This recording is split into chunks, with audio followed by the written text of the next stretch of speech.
શ્રી સ્વામિનારાયણ ભગવાનની જય, અક્ષર પુરુષોત્તમ મહારાજની જય, રાધા કૃષ્ણ દેવની જય, સિયાવર રામચંદ્ર ભગવાનની જય, ઉમાપતિ મહાદેવની જય, ગુરુ હરિ પ્રમુખ સ્વામી મહારાજની જય, ગુરુ હરિ મહંત સ્વામી મહારાજની જય, પ્રમુખ સ્વામી મહારાજ શતાબ્દી મહોત્સવની જય. ગુરુજી, નહીં ભૂલીએ તમને. ગઈકાલે આપણે જોયું કે દુનિયાવી યાદો અને સંસારી સંસ્મરણો સુખ દુઃખથી ઉભરાતા હોય છે, સ્વાર્થથી ભરેલા હોય છે, પણ ભગવાન અને સંતની સ્મૃતિઓ એ દિવ્ય હોય છે. ગુરુહરિ પ્રમુખ સ્વામી મહારાજ સાથે વિતાવેલી એક ક્ષણ એ જીવનભર ટકતી હોય છે. હકીકતની અંદર કે સંતની જે સ્મૃતિઓ છે એ નિસ્વાર્થ હોય છે અને દુઃખથી દૂર લઈ જઈ સુખ ઉત્પન્ન કરતી હોય છે. આ જ વાતનો અહેસાસ મને સંપૂર્ણ બે અજાણી વ્યક્તિઓએ કરાવ્યો હતો. દિલ્હીથી અમે મુંબઈ જઈ રહ્યા હતા. વેઇટિંગ લાઉન્જની અંદર રાહ જોતા હતા. ત્યાં એક તદ્દન અજાણ્યો નાનકડો બાળક, ખૂબ નિર્દોષ, ધીરે અમારી પાસે આવીને સંતોને પંચાંગ પ્રણામ કર્યા. મેં આજુબાજુ જોયું કે એના પિતાજી કે કોઈ સંબંધી ક્યાં હશે, અને તે જ વખતે બે નવયુવાનો, વેલ ડ્રેસ્ડ, વેલ મેનિક્યોર્ડ, એજ્યુકેટેડ, મારી સમક્ષ આવીને ઊભા રહ્યા અને મને કહ્યું કે સ્વામીજી, આ સંતાન મારું છે.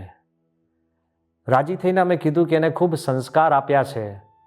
એ કે સ્વામી, હું પોતે હિન્દુ નથી, પરધર્મી છું, પણ મારા ધર્મપત્ની હિન્દુ છે અને મેં એને સંસ્કાર આપવાની સંપૂર્ણ છૂટ આપી છે. પછી ધીરે રહીને એને મને કહ્યું કે મારા પિતાજી એ પણ હિન્દુ નહોતા, પણ એને મુંબઈની અંદર એક હિન્દુ ગુરુ મળેલા. હું 4 વર્ષનો હતો તે વખતે મને ગુરુ પાસે લઈ ગયા હતા. એમના આશીર્વાદ મેં પ્રાપ્ત કર્યા છે. ત્યાર પછી જ્યારે મારા પિતાશ્રી એમના અંત અવસ્થા ઉપર હતા ત્યારે એમણે મને કહ્યું હતું કે બેટા, હું તને આ ગુરુજીનો એક ફોટો આપું છું. તને જ્યારે ક્યારેય પ્રશ્ન થાય તું એમની સ્મૃતિ કરજે અને 100% તને એ મદદ કરશે. એ વિશ્વાસથી એક ફોટો મેં મારા ઘરમાં રાખેલો છે અને જ્યારે અમારા કુટુંબની અંદર કંઈક પ્રશ્ન થાય ત્યારે હું એમની સ્મૃતિ કરું છું. ભલે એ ફિઝિકલી મારી સમક્ષ હાજર નથી, પણ અચૂક મને વિશ્વાસ છે કે એ આવીને મને મદદ કરે છે. ધીરે રહીને એક વાક્ય એ બોલ્યા. એ વાક્ય મને ઇદમ યાદ છે. He said કે your guru lives as long as you keep him alive.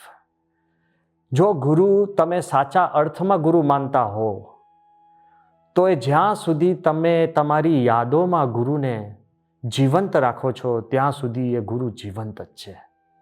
કદાચ ફિઝિકલી એ ગુરુ તમારી સમક્ષ હાજર ન હોય, પણ તમારા હૃદયની અંદર જો એ જીવંત છે તો એ અખંડ તમારી સાથે જ છે.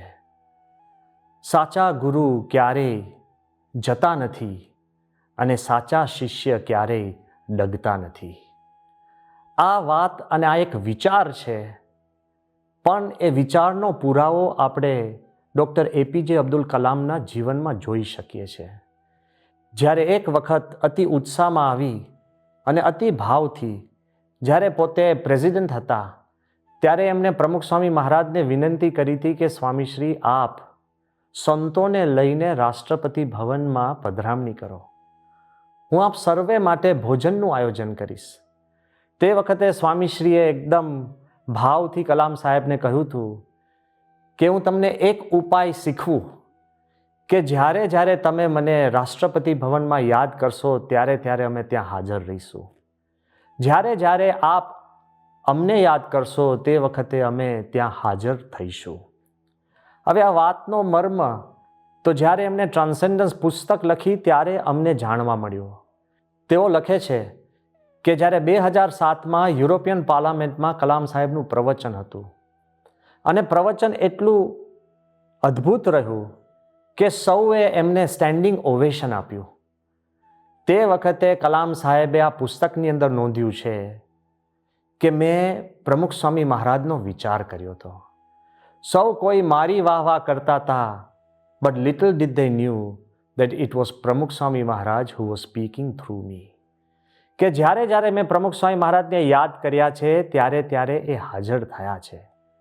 બીજી નોંધ એમણે કરી છે કે એડિનબરો યુનિવર્સિટીએ જ્યારે કલામ સાહેબનું બહુમાન કર્યું, અને એ બહુમાન કેવું હતું કે ચાર્લ્સ ડાર્વિન, એલેક્ઝાન્ડર ગ્રેહેમ બેલ એવા દિગ્ગજ વૈજ્ઞાનિકોનું એ જ યુનિવર્સિટીની અંદર ઓનરરી ડિગ્રી પ્રાપ્ત થઈ છે. એ હરોળ અને કક્ષામાં કલામ સાહેબનું સન્માન હતું. ત્યારે પણ એમને નોંધ્યું કે સન્માન લેતી વખતે પણ મેં આંખો બંધ કરીને મનોમન પ્રમુખ સ્વામીને યાદ કર્યા અને મને એમની હાજરી અનુભવાઈ. એવી જ રીતે શ્રીલંકાના પીસ કોન્ફરન્સ હોય કે અવરનવર જુદી જુદી જગ્યાએ વાતો ને વિચારો ઘણા થાય, પણ જ્યારે એ જીવનમાં અનુભવાય ત્યારે પુરાવા બની જતા હોય છે, સિદ્ધાંત બની જતો હોય છે.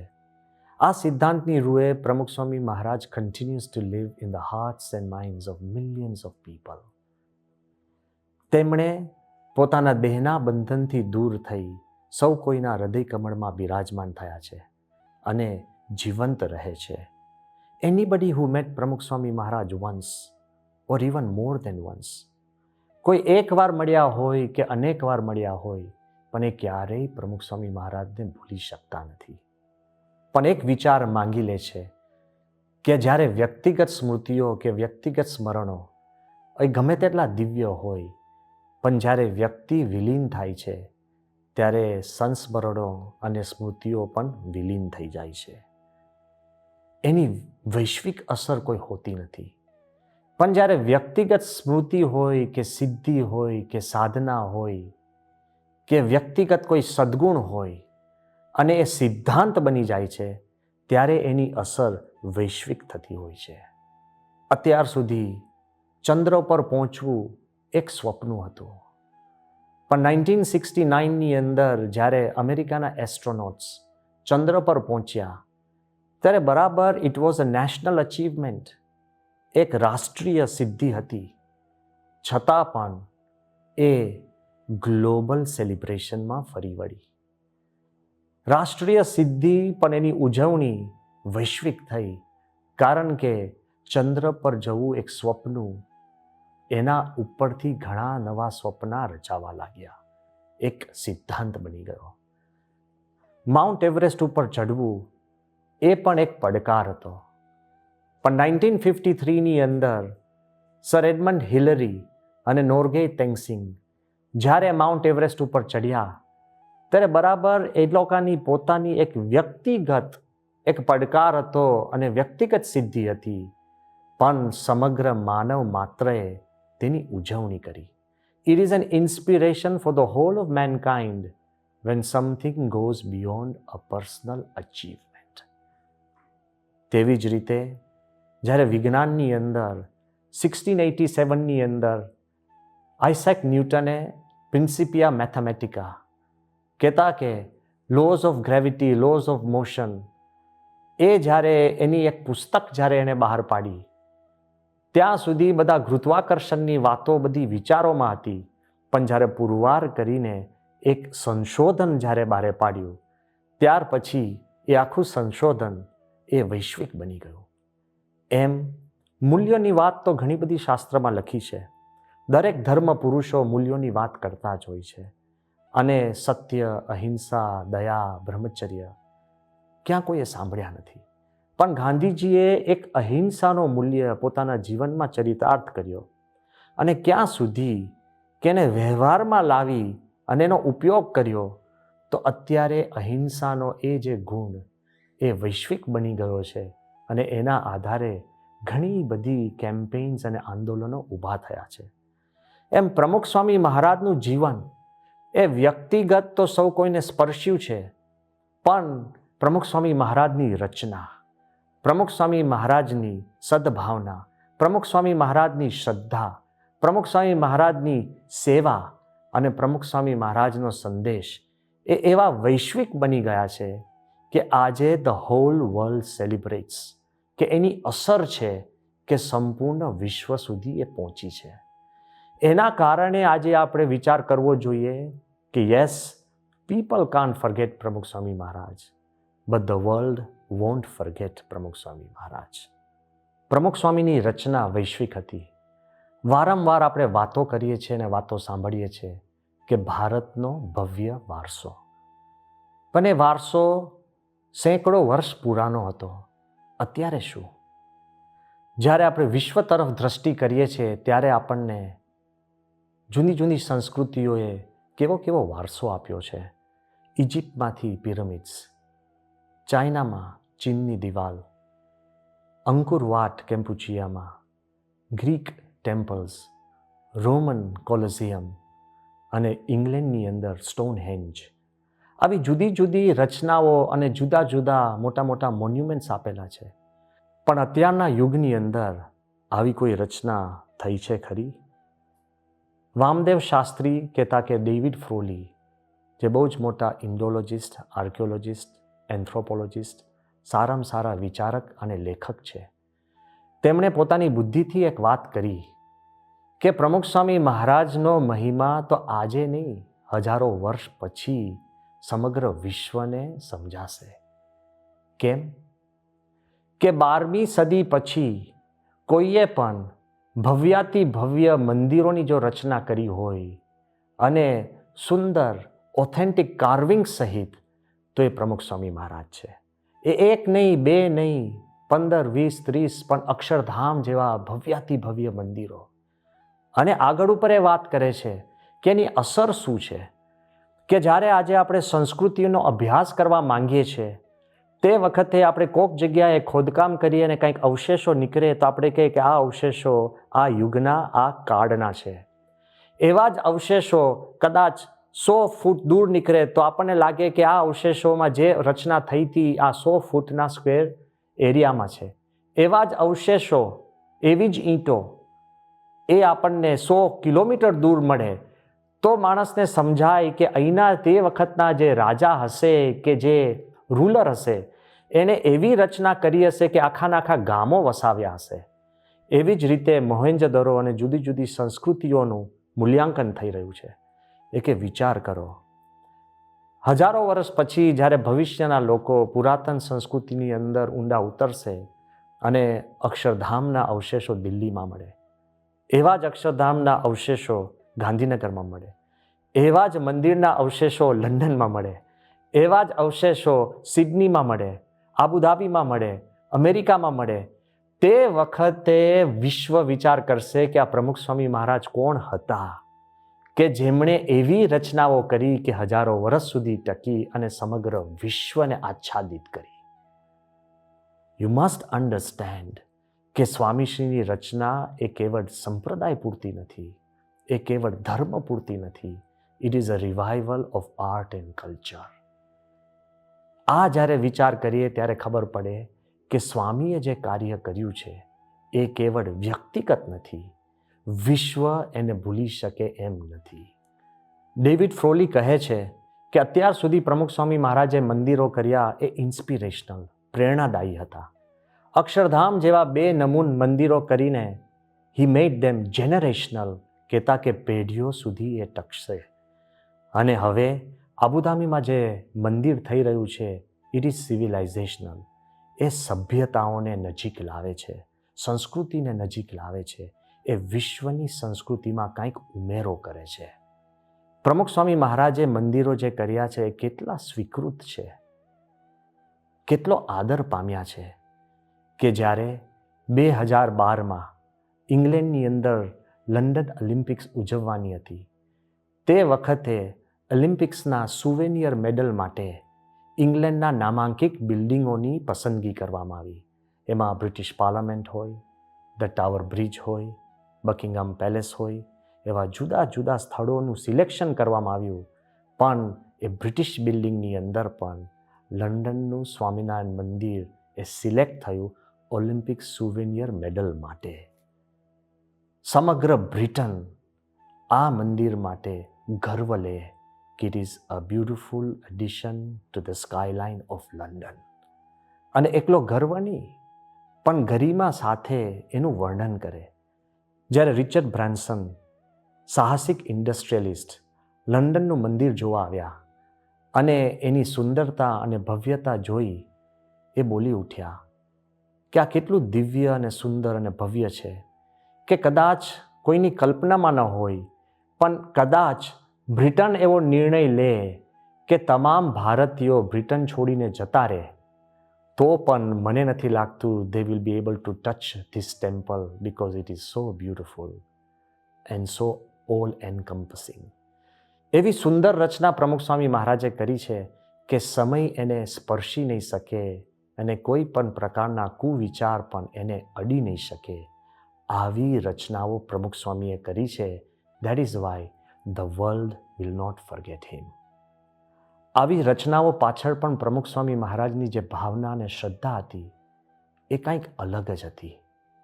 જ્યારે અક્ષરધામની રચના ચાલતી હતી અને ચારે કોર પથ્થરો ખડકેલા પડેલા, 10-10 ટનના, 20-20 ટનના, અને સંતોએ જોઈને મૂંઝાઈ ગયા અને કીધું કે કોઈને આટલા પથ્થરો મફત ભેટમાં આપી દે તો એને છાતી પર એટલો ભાર લાગે કે એને હાર્ટ એટેક આવી જાય કે ક્યાં ગોઠવવા.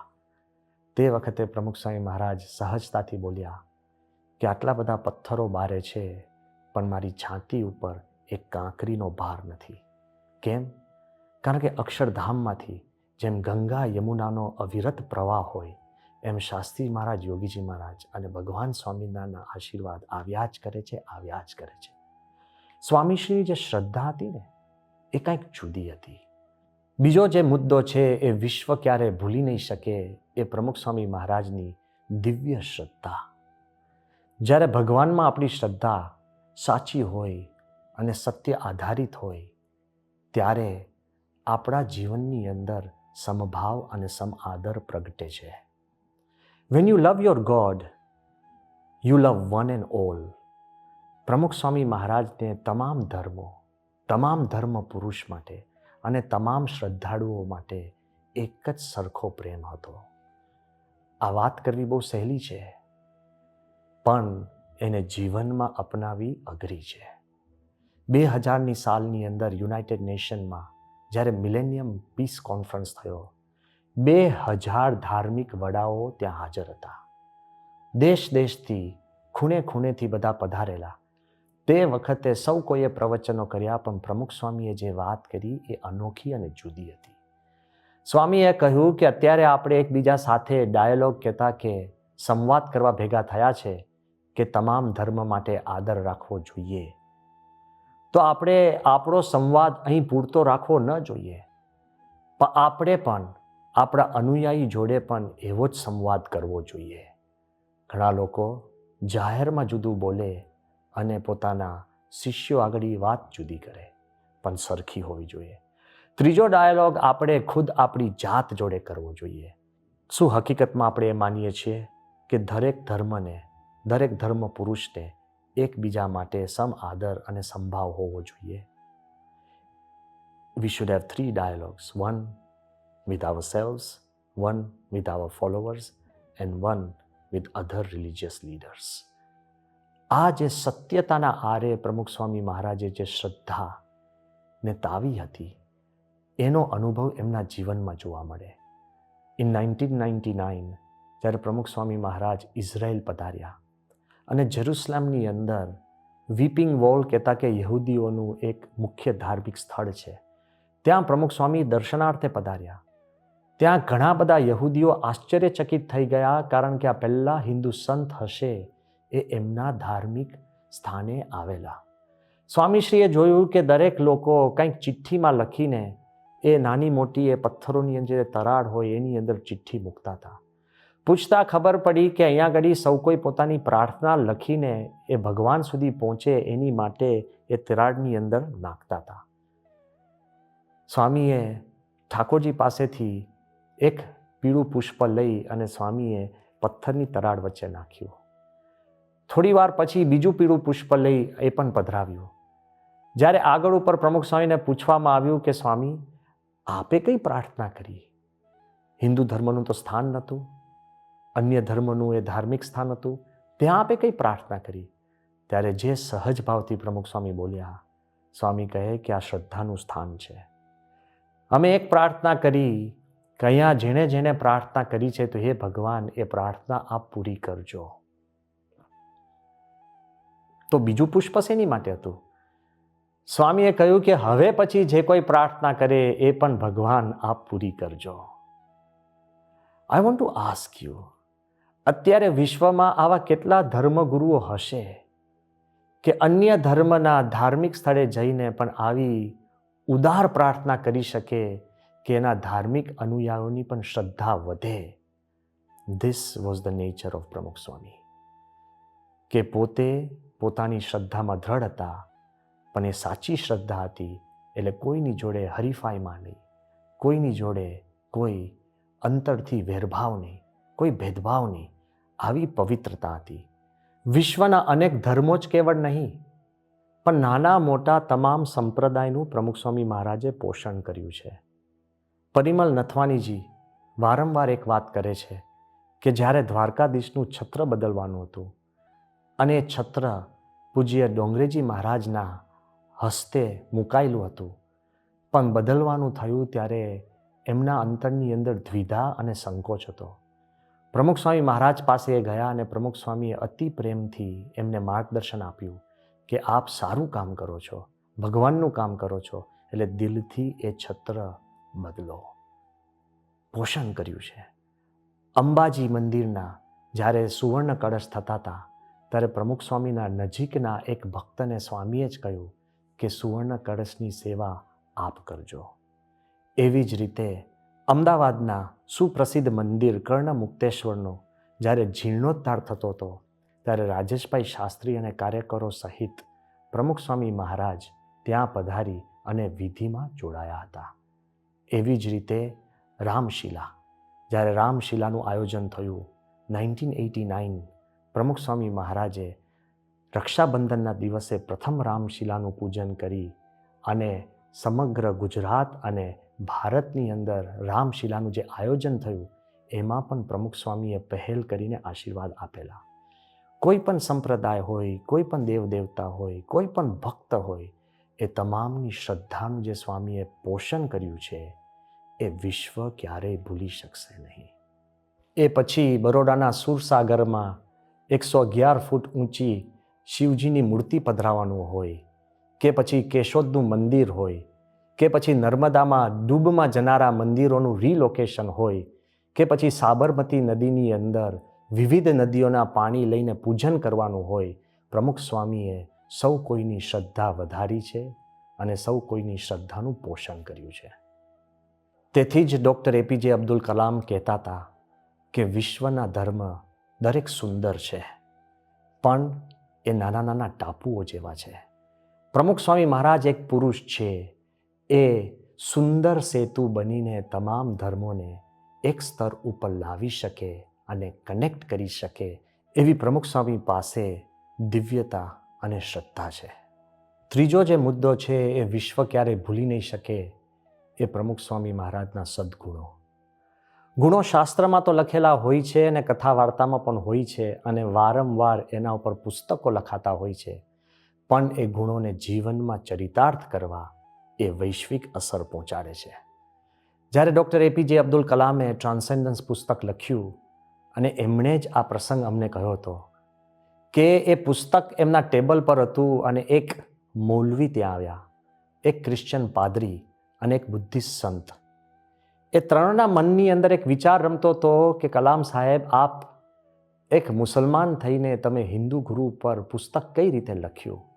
ત્યારે કલામ સાહેબે જવાબ આપ્યો કે this book is not about values, this book is about values in life. Pramukh સ્વામીનું જીવન એ કેવળ મૂલ્યો નથી, પ્રમુખ સ્વામીનું જીવન એ જીવંત મૂલ્યો છે. અને એમણે વાત કરી કે જ્યારે ગાંધીનગર અક્ષરધામ ઉપર આતંકી એટેક થયો ત્યારે સૌ કોઈ કહે છે કે સહન કરો અને શાંતિની પ્રાર્થના કરો. કહેનાર ઘણા છે, પણ જ્યારે તમારું પ્રિય મંદિર અને મર્મસ્થાન ઉપર આવો ભયંકર અટેક થાય, આટલા બધા માણસો મરે, ત્યારે પણ જીવનની અંદર ઉદારતા રાખી, પ્રાર્થના કરી, શાંતિ ઉપજાવી એ પ્રમુખ સ્વામી મહારાજે કાર્ય કર્યું છે. કોણ આ કરી શકે? સહન કરવું, શ્રદ્ધા રાખવી અને શાંતિ ઉપજાવી એ પ્રમુખ સ્વામીએ જીવનમાં એ મૂલ્યો ચરિતાર્થ કર્યા હતા. એની અસર કેવી થઈ? આ ટેરરિસ્ટ અટેકના કારણે અને આઘાતે 75% ભારત સ્વયંભૂ બંધ રહ્યું હતું. ચારે કોરથી સ્વામીશ્રી પાસે સહાનુભૂતિના સંદેશા આવતા અને લોકો એવું પણ કહેનાર હતા કે સ્વામી, અમારા ઉપર જો આ બને તો ગુજરાતનો નકશો અમે બદલી નાખીએ. પણ આ તમામ પરિસ્થિતિની અંદર પ્રમુખ સ્વામી મહારાજે ક્યારેય એમની સ્થિરતા, ક્યારેય એમની ધીરજ અને ક્યારેય એમની શ્રદ્ધા ગુમાવી નથી. એમનો લક્ષ્ય કેવળ શાંતિ હતો. પ્રમુખ સ્વામી મહારાજે તત્કાલીન શાંતિની અપીલ કરી.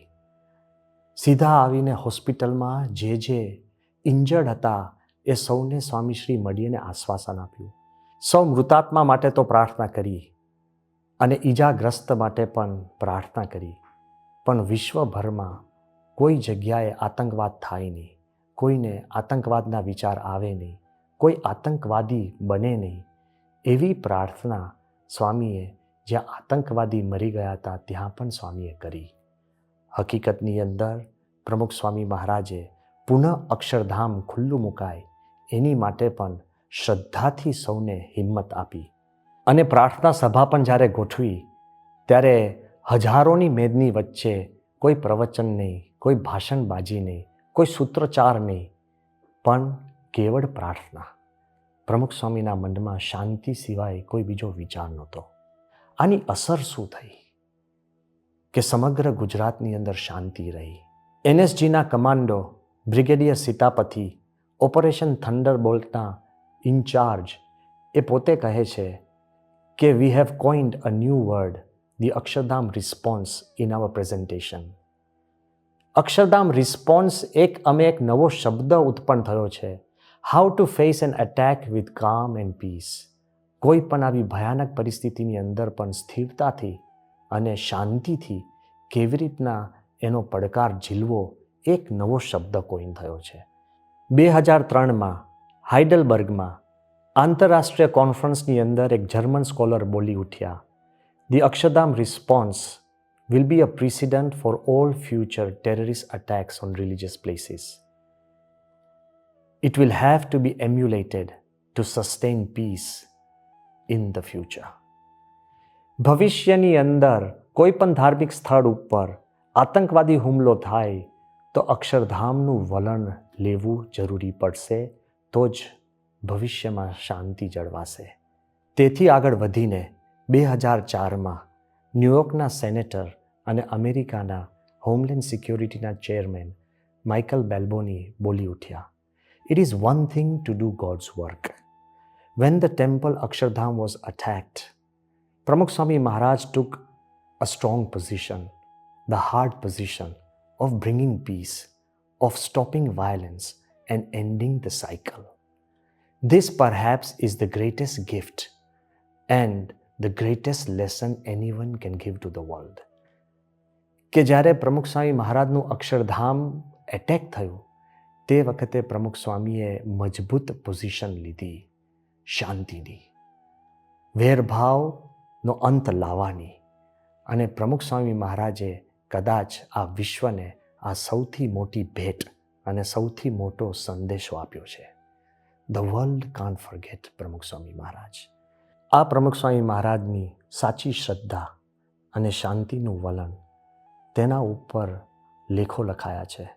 વિશ્વભરની યુનિવર્સિટીમાં રિસર્ચો થયા છે અને ઠેર ઠેર તેનું અનુકરણ થઈ રહ્યું છે. પ્રમુખ સ્વામી મહારાજ માટે શાંતિ એ કંઈ ક્ષણભર નહોતી. પણ જ્યારે ડૉક્ટર સુબ્રમણ્યમ, જેમણે પ્રમુખ સ્વામી મહારાજના હૃદય ઉપર બાયપાસ સર્જરી કરી હતી 1998ની અંદર, ઓપન હાર્ટ સર્જરીમાં જ્યારે એને પ્રમુખ સ્વામીનું હાર્ટ હાથમાં પકડ્યું ત્યારે ડૉક્ટર સુબ્રમણ્યમ કહે છે કે અનેક વ્યક્તિઓના ઓપરેશન એ કરી ચૂકેલા, ઘણા મહાનુભાવો અને ઘણા ધાર્મિક પુરુષો.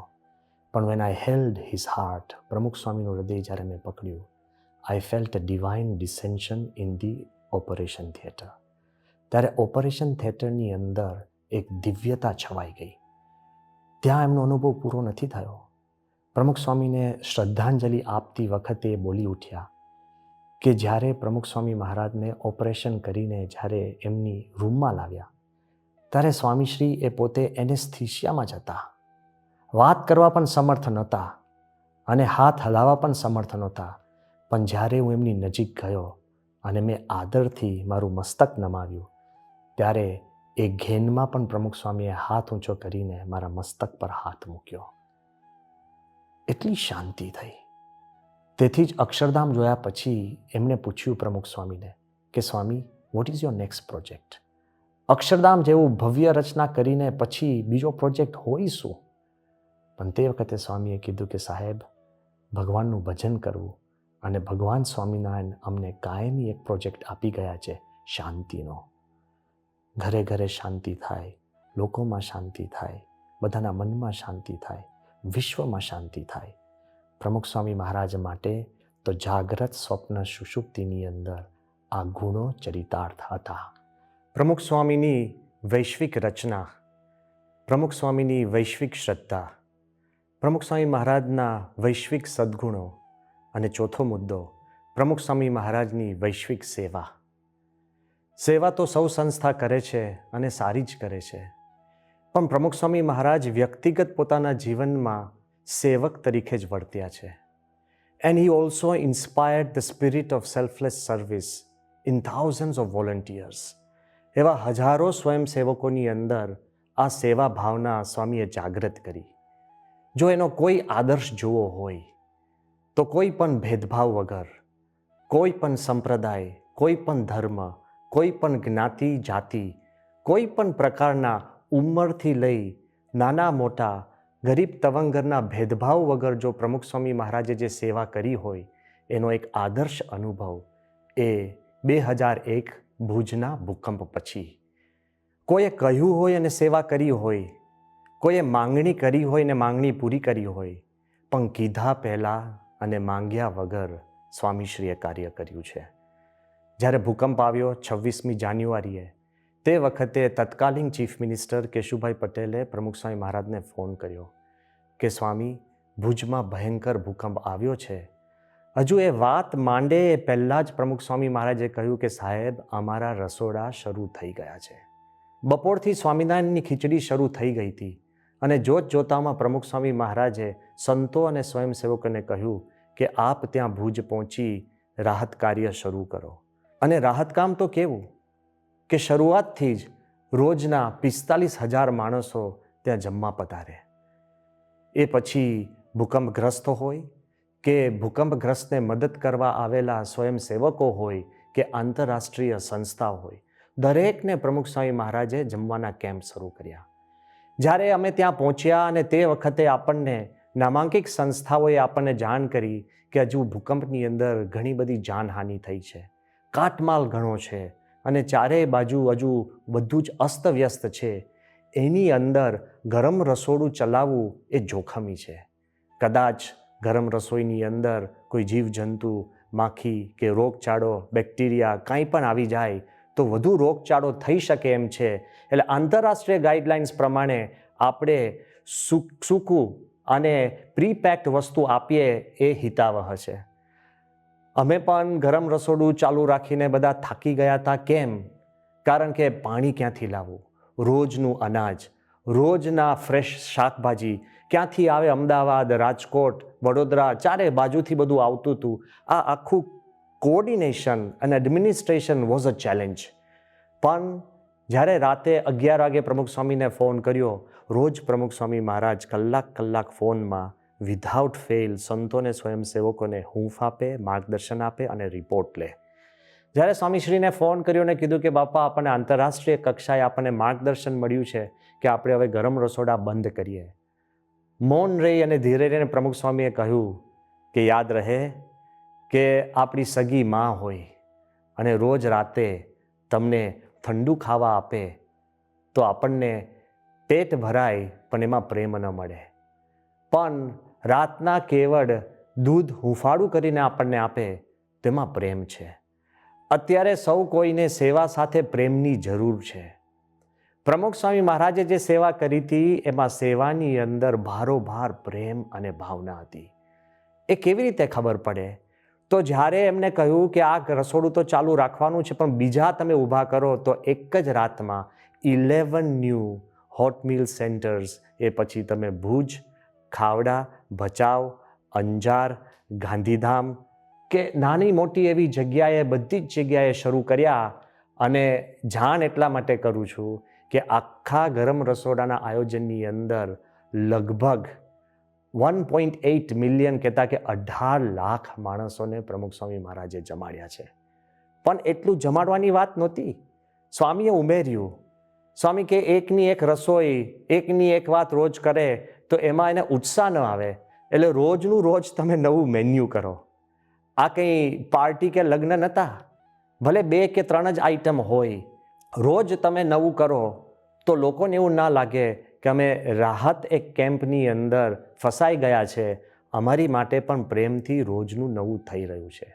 એ પછી કમ્યુનિકેશન હોય, પત્ર વ્યવહાર હોય, ટેલિફોનમાં સંદેશા આપવાના હોય, કે સાયકલ અને મોટરસાયકલ ઉપર કયા વિસ્તારમાં કોણ છે કે નથી, કે એનું ઘર છે કે નહીં એ તપાસ કરીને એના સંબંધીઓને જાણ કરવાની હોય. આ નાનામાં નાની સેવા પ્રમુખ સ્વામીએ કરાવી. સ્વામીએ ત્યાં પૂરતું રાખ્યું નથી. પ્રમુખ સ્વામીને ખ્યાલ આવ્યો કે આ ગરમ રસોડાની લાઇનમાં જે ખાનદાન હોય, કોઈ ધનવાન હોય, કોઈ પ્રતિષ્ઠિત માણસો હોય, એને ઊભા રહેતા નથી અને પોતે પીડાય છે. કારણ કે ભુજ ભૂકંપ વખતે તો જે કોઈ હોય, બધા જ મકાનો, બધા જ ફ્લેટ્સ હોય, it fell down like a pack of cards. પત્તાના મહેલની જેમ એકબીજા ઉપર આખા ભૂકંપનો કાટમાળ ભેગો થયો હતો. એટલે એ પણ ટેન્ટમાં હતા. સ્વામીએ ફરી અમને જાણ કરી કે કદાચ કોઈ આવે નહીં તો આપણે ટિફિન સર્વિસ શરૂ કરો. ઇમેજિન, કોઈ પણ રાહત કામની અંદર કોઈ આવે તો તેને અમે સેવા કરી શકીએ, પણ એના ઘરે ઘરે જઈને ભોજન પહોંચાડવું એ પ્રમુખ સ્વામી મહારાજની ભાવના હતી. ધીરજ, સેવા, એની ડિગ્નિટી કહેતા કે એને માન મોભો સચવાય એવી રીતના સેવા કરવી. સ્વામીએ એ પણ કહ્યું કે આપણા કેમ્પની અંદર થોડું ઘણું બીજેથી પણ પાણી લાવી અને થોડા હાથ પગ ધોઈ શકે, નાહી ધોઈ શકે એવું માપનું પાણી પણ આપો. કે સૌ કોઈ મનુષ્યો છે, દરેકને સવારના ઉઠીને નાહવાની એક ટેવ હોય, અને જો અત્યારે નાતા નહીં હોય તો નાયા ધોયા વગર, વાળ બાળ ઓર્યા વગર, પોતાના કપડાં ઠીકઠાક નહીં હોય તો રોજનું રોજ એ લોકોને અનુભૂતિ થશે કે અમારી જિંદગી છીનવાઈ ગઈ. Restoring human dignity. ત્યાં પૂરું નથી થયું. સ્વામીએ કોઈને કીધા વગર નેઇલ કટર્સ મોકલ્યા, કે કદાચ નખ ન કાપ્યા હોય અને દિવસો થઈ ગયા હોય તે લોકોને અજુગતું લાગતું હોય. સ્વામીએ એ પણ વિચાર કર્યો કે સ્પેશિયલ ઓફથેલ્મિક કેમ્પ્સ ઊભા કર્યા કે લોકો ભાગ્યા હોય તો એ પોતે પોતાના ચશ્મા બસમાં ઘરમાં મૂકીને ગયા હોય તો ફરી એના ચશ્માના નંબર કરીને એને ચશ્મા આપવા, સવડું દેખાય, સારું દેખાય. ચંપલો ભરીને જુદા જુદી સાઇઝના સ્વામીશ્રીએ ટ્રકો મોકલી જેથી કરીને પોતે ફરતા હોય.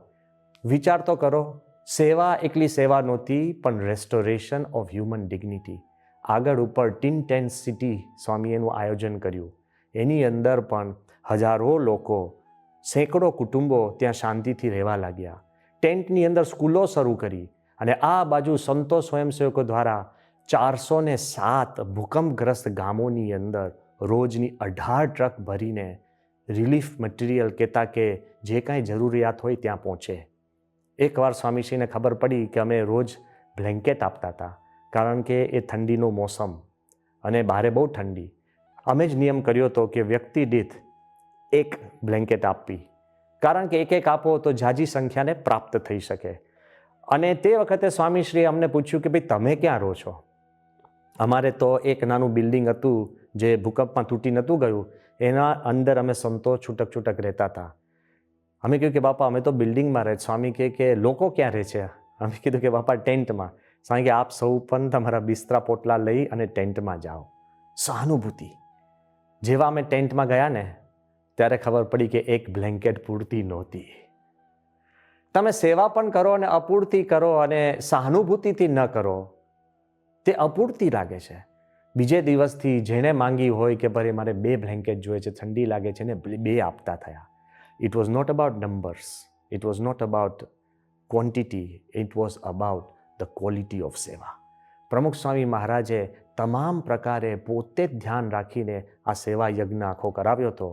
અને જ્યારે સ્વામીશ્રી જે ગામોની અંદર જે વસ્તુ થયું એ બધું જ પ્રમુખ સ્વામી મહારાજ પોતે ધ્યાન રાખતા. એકવાર રાતે 11:30 વાગે ફોન આવ્યો.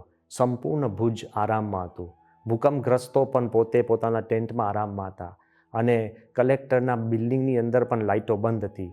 સ્વામીએ અમને પૂછ્યું કે સ્વામી કે શું ચાલે છે? મેં કીધું સ્વામી અત્યારે 11:30 થયા, 11:15 થઈ રહ્યા છે, આખું ભુજ સૂઈ ગયું છે. જ્યાં ભૂકંપ થયો ત્યાંય શાંતિ છે, કૂતરાઓ પણ શેરીની અંદર ભસતા નથી. સ્વામી કે પણ આપણે જાગીએ છીએ ને, આપણે સેવા કરવી છે ને, એ તો દિલથી અને સામેથી સેવા કરીએ છીએ તો ભગવાન એમાં રાજી થાય છે. ભક્તિ માનીને સેવા પ્રમુખ સ્વામી મહારાજે કરી છે. પણ ત્યાં it did not end. Relief, rescue, rehabilitation, restoration of dignity અને રિકન્સ્ટ્રક્શન. કોઈ જૂજ એવી સંસ્થા હશે, દરેક સંસ્થાઓએ ખૂબ સારી સેવા કરી છે. કોકે રાહત આપી હોય, કોકે દવા આપી હોય, કોકે અન્ન આપ્યું હોય, કોકે પાછળથી આવીને ભૂકંપગ્રસ્તો માટે ઘરો બાંધ્યા હોય. પણ એવી જૂજ સંસ્થાઓ હશે જેને શરૂઆતથી અંત લઈ, from relief to complete reconstruction of the entire area. પ્રમુખ સ્વામીની દયા અને માર્ગદર્શનથી લગભગ 15 જેટલા ગામો અને કોલોનીઝનું રિકન્સ્ટ્રક્શન થયું. એમાં પણ સ્વામીની ભાવના કેવી! સ્વામી કે તમે ગામમાં જાઓ તો જે ઘરડીઠ માણસો હોય એને ભેગા કરવાના અને બધાને એક સમજાવવાનું કે આપણને આવો એક અવસર મળ્યો છે ફરીથી આપણું ગામ કરવા માટે. તો બધાને કહો કે જેને જેની જોડે જે મોહલ્લામાં રહેવું હોય એવા ક્લસ્ટર્સ ઊભા થાય. અત્યારે તો આપણને જ્યાં ઘર મળ્યું હોય ને જે પાડોશી હોય પાડોશી જોડે રહેવાનું હોય, પણ તમે તમારો પાડોશી પણ પસંદ કરી શકો, આ એક અવસર છે. એટલે જુદા જુદા સામૂહિક ક્લસ્ટર્સ ઊભા કરીને એવી ગામોની રચના કરી છે. કેવી રચના કે નારાયણનગર જે ગામ પ્રમુખ સ્વામીએ બનાવ્યું એને પ્રેસિડેન્શિયલ એવોર્ડ ફોર રિહેબિલિટેશન અને reconstruction in the whole of India પ્રાપ્ત થયો છે. સંપૂર્ણ ગામો. આ બધું કાર્ય પ્રમુખ સ્વામી મહારાજે કર્યું. પણ જે આંતરરાષ્ટ્રીય કક્ષાના લોકો આવ્યા એને પણ એક અનુભૂતિ થઈ. પહેલી વાર એવું બન્યું હશે કે દુનિયાભરના ટીવી, મીડિયા, ન્યૂઝપેપર જર્નલિસ્ટ અને કોલમિસ્ટ આખી દુનિયામાંથી આવેલા. એ પછી લેબનન હોય કે લિબિયા હોય કે ઇંગ્લેન્ડ હોય, અમેરિકા હોય, જર્મની હોય કે જાપાન હોય, તાઇવાન હોય કે ચાઇના હોય. પણ બધા જ આવ્યા અને આપણા કેમ્પની એકદમ સુઆયોજન, સુવ્યવસ્થિત તંત્ર જોઈને ખૂબ પ્રભાવિત થયા. પણ સંતોએ એ માર્ગદર્શન આપ્યું કે કોઈને ઇન્ટરવ્યૂ જોઈતો હોય કે માહિતી જોઈતી હોય તો કમસે કમ 1 કલાક કેમ્પમાં સેવા કરે. પહેલી વાર એવું બન્યું હશે કે ટીવી પ્રેઝેન્ટર્સ અને ન્યૂઝપેપર રાઇટર્સ એ બધા 1 કલાક કાંક પીરસે, કાં શાકભાજી કાપે કે સ્વયંસેવકો જોડે ટ્રક ઉપર બેસીને તે રાહત કાર્ય કરવા જાય. કેટલાય આવા મીડિયા પીપલે અમને કહ્યું છે કે સ્વામીજી કે અમે અત્યાર સુધી સેવા ઉપર લખતા હતા, પણ પહેલી વાર અમે સેવા કરી, ઇટ જસ્ટ મેડ અસ મોર જેનરસ. અમારું દિલ પણ બદલાયું. યુનાઇટેડ નેશનના અધિકારી આવ્યા અને કીધું કે ભલી આંતરરાષ્ટ્રીય સંસ્થાઓ છે, એ કોઈ પણ સેવા કરે છે, સારી જ કરે છે, પણ એને જે દાન પ્રાપ્ત થાય એમાંથી અમુક ટકા એડમિનિસ્ટ્રેશન કોસ્ટમાં જાય. અમને કોઈક શર્ટ દાનમાં આપે તો એડમિનિસ્ટ્રેશનની કોસ્ટની અંદર અમે બાંયો કાપીને એ શર્ટ બીજાને આપી શકીએ છીએ, કારણ કે અમારો જ ખુદનો ખર્ચો એમાંથી લેતા હોય છે. પણ જ્યારે હું આપના કેમ્પ સામે જોઉં છું, પ્રમુખ સ્વામીના કાર્ય સામે જોઉં છું, તો 0 એડમિનિસ્ટ્રેશન કોસ્ટ. એટલું જ નહીં, સ્વયંસેવકો જાતે પોતાના વાહન વ્યવહારમાં આવેલા, બધા જ પોતાની વ્યવસ્થા જાતે કરતા. કોઈ પણ ખર્ચ એડમિનિસ્ટ્રેશનમાં જાય નહીં. તમને કોઈ શર્ટ આપે તો તમે ટાઈ અને સૂટ ઉમેરીને તમે સેવા કરો છો, એ તમારી ભાવના અને ભક્તિ છે. ઇઝરાયલની આર્મી આવી હતી, સ્પેશિયલ મેડિકલ કેમ્પ એમણે ઊભો કર્યો હતો. પણ જ્યારે બીએપીએસ સંસ્થાના સેવકો અને સંતોને જોઈ અને સેવા ભાવના જોઈને બોલી ઉઠ્યા કે you love your devotion more then we love our nation. Israel સુપ્રસિદ્ધ છે એ દેશ ભાવના માટે. એના કરતાં પણ તમારી જે સેવા ભાવના છે એ વેંત ચઢે એવું ઇઝરાયલના આર્મી પીપલે પણ આપણને વાત કરી. પણ એની જો ચરમસીમા જોવી હોય તો એક પ્રસંગ which is very close to my heart I want to say કે પ્રમુખ સ્વામીની ભાવના કેવી હતી, એ કેમ એને ભક્તિ માનતા હતા. તો એક સમય એવું બન્યો કે શરૂઆતથી અમે એક નામાંકિત આંતરરાષ્ટ્રીય સંસ્થાના 400થી 450 સ્વયંસેવકોને રોજ આપણા કેમ્પમાં જમાડતા. એ ભૂકંપગ્રસ્ત નહોતા, પણ સેવા કરવા આવેલા માણસો હતા. અને જોગાનું જોગ એવું બન્યું કે ભૂકંપની અંદર સેવા કરતા જતા આપણા એક સંત અને સ્વયંસેવક એને એક્સિડન્ટ થયો. અને એક્સિડન્ટ થયો અને જ્યારે આપણને ખબર પડી કે આ સેવાભાવી જે સંસ્થા છે એની જ એક ટેમ્પરરી હોસ્પિટલમાં આપણે ત્યાં લઈ જઈએ, તો તે વખતે એના જે એડમિનિસ્ટ્રેટરે આપણને વાત કરી કે ભાઈ અમારો એક કાયદો છે કે અમે ભૂકંપગ્રસ્ત હોય એને જ અમે ટ્રીટમેન્ટ આપી શકીએ છીએ. હવે અમે ત્યાં રજૂઆત કરી કે પણ સાહેબ આ મેડિકલ પ્રશ્ન છે, તમે તાત્કાલિક સારવાર આપો. પણ એ કહે કે અમારો આ એક ઇન્ટરનેશનલ કાયદો છે કે અમે જે કામ માટે ગયા એના રોડ એક્સિડન્ટ્સ અમે નથી લઈ શકતા અને બીજી ઇમરજન્સીસ અમે નથી લઈ શકતા, એમાં તમે બીજી હોસ્પિટલમાં જાઓ. એના કાયદા કાનૂન પ્રમાણે એ ખોટા નહોતા, એ સાચા હતા. પણ માનવતા પ્રમાણે આ લોકો સ્ટ્રગલ કરતા હતા. એમાં એકાદ જણનું મૃત્યુ પણ થયું અને અમને બહુ આઘાત લાગ્યો. તે દિવસે મારા મનમાં અમને એવું થયું કે હવે એ લોકો જે જમવા આવે એ કંઈ ભૂકંપગ્રસ્ત નથી, છતાં પણ આપણે જમાડીએ છીએ, મહિનાઓથી જમાડીએ છીએ. તો આપણે કદાચ એ લોકોને એવું કહેવું જોઈએ કે ભાઈ તમે પણ જેમ ભૂકંપગ્રસ્તને જ તમે ટ્રીટમેન્ટ આપો છો એમ અમારે પણ એવું વિચારવું જોઈએ કે ભૂકંપગ્રસ્ત હોય એને જ અમે અન્ન અને ભોજન આપીએ. પણ સ્વયંસેવકોને કેમ? સ્વામીશ્રીને અંતર્યામીપણે આ વાત ખબર પડી હશે અને કઈ રીતે માહિતી મળી હશે. હજુ તો અમે બધી ચર્ચા ચાલતી હતી, એમાં સ્વામીશ્રીનો ફોન આવ્યો. સ્વામી કે શું ચાલે છે? આખી આ વાત વિગતવાર સ્વામીને કરી. સ્વામી કે હવે એક કામ કરો, આવતીકાલે બધા જમવા આવે ત્યારે તમે પોતે જ ત્યાં ઊભા રહીને સૌને પીરસજો. અમે કીધું કે પણ બાપા, સ્વામી કહે એક વાત આપણને યાદ રહે કે આપણે સેવા કરવા ગયા છે, સેવા કરાવવા નહીં. કોઈ સેવા કરે કે ન કરે, આપણે સેવા કરવી છે. કારણ કે ભગવાનની ભક્તિ માનીને આપણે સેવા કરો, કોઈની જોડે સોદાબાજી કરીને નહીં. આ કરવું આ ન કરવું એવું નહીં. સેવા છે તે કરવી જ જોઈએ. અને સ્વામીશ્રીની ભાવના, શ્રદ્ધા કે જ્યારે પ્રમુખ સ્વામી પોતે જ્યારે ભુજ આવ્યા, તબિયત એમની સારી નહોતી છતાં પણ આવ્યા અને ભુજના જે લોકોને સ્વામીશ્રીએ જે વાત કરી અને અવરનવર છૂટક છૂટક જે અસરગ્રસ્ત હતા એને જે સ્વામીએ અંગત વાતો કરી એનો ભાવાર્થ કહું છું. સ્વામી વારંવાર કહેતા હતા કે આપણને કોઈને ખબર નથી કે ભૂકંપ આવવાનો છે, છતાં ભૂકંપ આવ્યો. આપણને સ્વપ્નમાં પણ ખ્યાલ નહોતો કે આપણે જીવતા રહીશું, છતાં પણ રહ્યા. એ ભગવાનની દયા. અને અત્યારે પણ આપણે કોઈની પાસે હાથ લાંબો નથી કર્યો, કોઈને પત્ર લખ્યો નથી, કોઈને કેણ કીધું નથી, છતાં પણ દુનિયાભરમાંથી આપણને મદદ પ્રાપ્ત થઈ છે. એ પણ ભગવાનની ઈચ્છા. તો ભગવાને પણ ભૂકંપ મોકલ્યો અને ભગવાને જ મદદ મોકલી. આપણે હિંમત રાખી, શ્રદ્ધા રાખી, જોત જોતામાં પુનઃ બેઠા થઈ જશું એવી શ્રદ્ધા રાખજો. પ્રમુખ સ્વામી મહારાજે સૌમાં શ્રદ્ધાનો સંચાર કર્યો છે. અને એટલે જ મારે કહેવું કે સેવા તો આપણે સૌ કોઈ કરીએ છીએ, પણ સેવાની અંદર ભક્તિ માનીને, સહાનુભૂતિથી, પ્રેમથી અને શ્રદ્ધાથી સેવા કરવી એ એક નવો સંદેશો પ્રમુખ સ્વામીએ વિશ્વભરમાં મૂક્યો છે. તેથી જ પ્રમુખ સ્વામી મહારાજની રચના વૈશ્વિક હતી. પ્રમુખ સ્વામીની શ્રદ્ધા વૈશ્વિક હતી. એ તમામ ધર્મગુરુ અને તમામ સંપ્રદાયો અને તમામ શ્રદ્ધાળુને આવરી લેતી હતી. પ્રમુખ સ્વામીના સદ્ગુણો એ વૈશ્વિક હતા. ભલે એમના વ્યક્તિગત જીવનમાં હતા, પણ વિશ્વને લાભદાયક હતા. અને પ્રમુખ સ્વામીની સેવા ભાવના એ પણ વૈશ્વિક હતી. ભલે ભૂકંપમાં સેવા કરી, પણ એમાં એવા આદર્શો સ્થાપ્યા કે વિશ્વને સેવા કરવાનો એક રાહ અને માર્ગદર્શન પ્રાપ્ત થાય. તેથી જ people will not forget Pramukh Swami અને the world will not forget Pramukh Swami. પણ વ્યક્તિ અને વિશ્વ કરતાં પણ વધુ અગત્યનું ને ઊંડું એ આધ્યાત્મિક જગત છે. તો આવતીકાલે આપણે જોઈશું કે પ્રમુખ સ્વામીનું એવું જીવન હતું, એવું વ્યક્તિત્વ હતું, એવું કાર્ય હતું કે વ્યક્તિ તો ક્યારેય ભૂલી નહીં શકે, વિશ્વ પણ ક્યારેય ભૂલી નહીં શકે, પણ આધ્યાત્મિક વિશ્વ પણ ક્યારેય પ્રમુખ સ્વામી મહારાજને ભૂલી નહીં શકે.